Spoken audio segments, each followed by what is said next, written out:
So, sa part 2, yung mga isi-send ko sa yung material ay focus ka sa audio na mapapakinggan mo.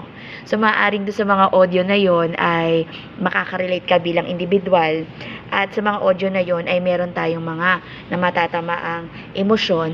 Ang pagtama naman, no, sa mga emosyon na natatamaan eventually ay hindi mo obligasyon yon, dahil ang emosyon po ay obligasyon po yan ng taong nagdadala. So, sa pagdalumat po natin, lagi po nating iisipin na hindi mo dapat limitahan, no, ang pagsiwalat ng isang damdamin mo, dahil lahat po tayo ay may kanya-kanyang opinyon. At kung ang opinyon mo na yon ay hindi kaya tanggapin ng mga taong nakapanood, dahil hindi mo naman pinili na panoorin ka, ay hindi mo na yon problema.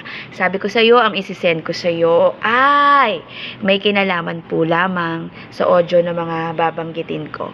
Focus ka dun sa audio na yon, at ang gusto kong mangyari ay bigyan mo ng paglapat, no, ng sarili mong pagpuna yung mga na posibleng nasagi natin dun sa mga ibabahagi ko sa yung audio visual presentation, no.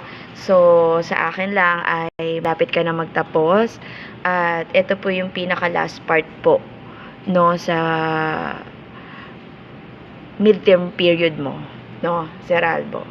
So, sisend ko yan sa'yo, binubo ko pa, at so far so good, at nakuha mo naman na yung marka mo na isang oo, napakataas, dahil ibinabalik ko lamang po kung ano po yung aking assessment sa batang sumusunod sa asignatura. Dahil tayo po ay totoong nag-aaral, ang sukatan po ng totoong nag-aaral ay makikita po yan sa reflektibong pamamaraan. Una, disiplina ng bata sa pagpasa at nilalaman ng bawat pagtugon niya sa aking asignatura. So, ang dalumat po ay malapit na pong matapos.